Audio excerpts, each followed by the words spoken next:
Sedikit akan buka sejarah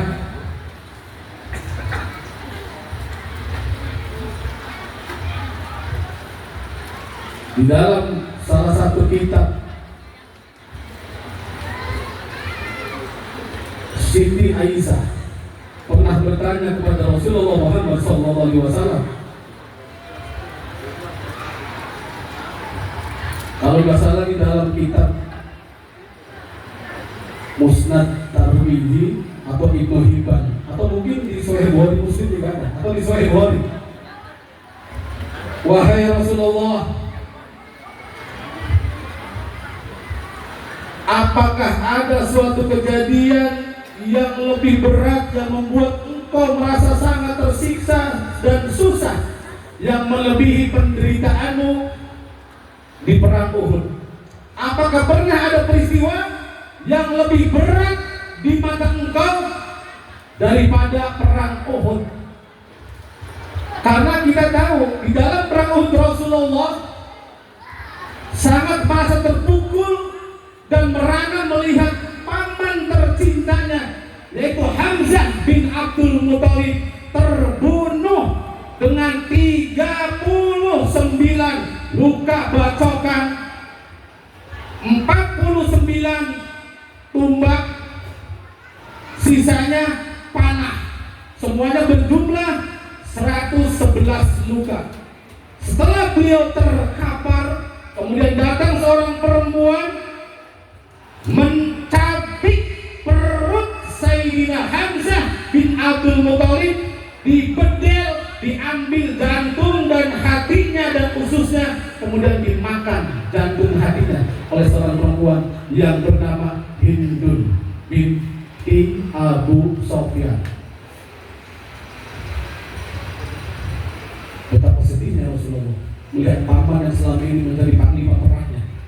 Karena Hamzah bin Abdul Muthalib adalah seorang panglima perang yang berjuluk pendekar burung hong. Setiap pedang dia berkelebat, maka puluhan pasukan kaum kafir Quraisy akan melayang.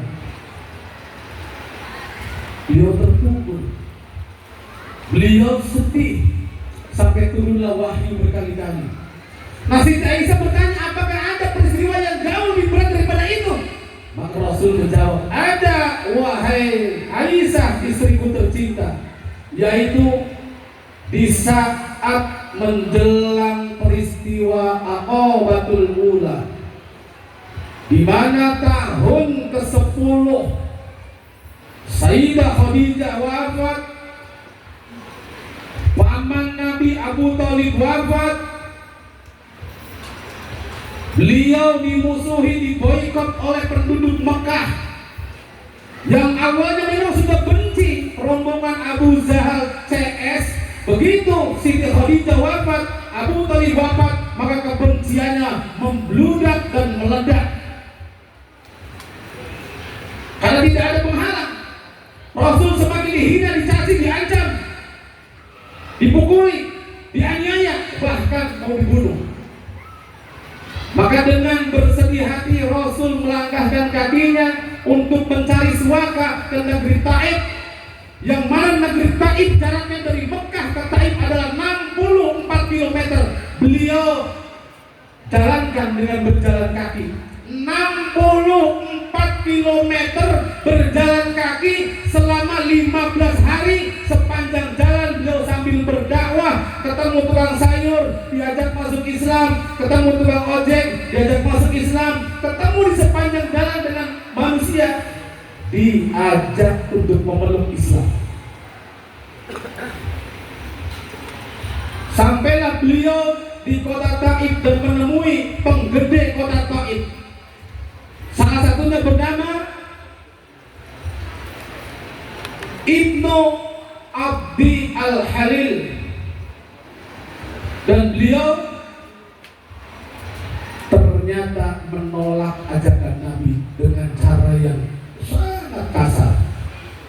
Bukannya beliau menerima dan masuk Islam, beliau malah mempersekusi Nabi, beliau malah mengusir Nabi, beliau malah ngata-ngatai Nabi dengan kata-kata yang sangat menyakitkan. Bahkan bukan cuma mengusir, beliau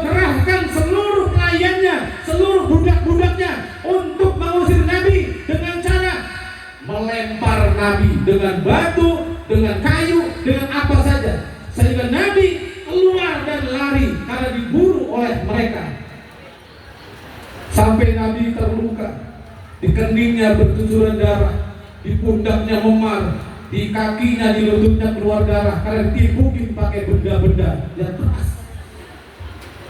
Nabi berjalan mengikuti jempol kaki, terus berjalan dari Taif menuju tempat aman dan mengamankan diri. Sampailah beliau di suatu tempat yang bernama Ormut Manazil, yang pada hari ini nih orang-orang sana, orang-orang Najd, orang-orang sana kalau mau umroh atau mau haji, maka mereka pakai ihramnya di Ormut Manazil.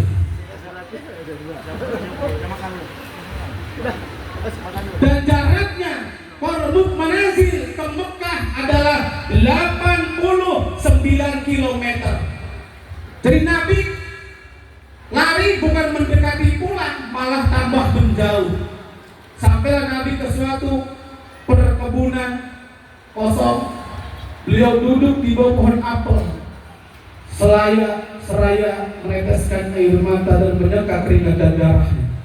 Darah yang ada di wajahnya, wajah yang mulia, darah yang berada di kakinya. Beliau kemudian rebahan untuk menghilangkan letih, penat dan lapar serta haus. Dan begitu beliau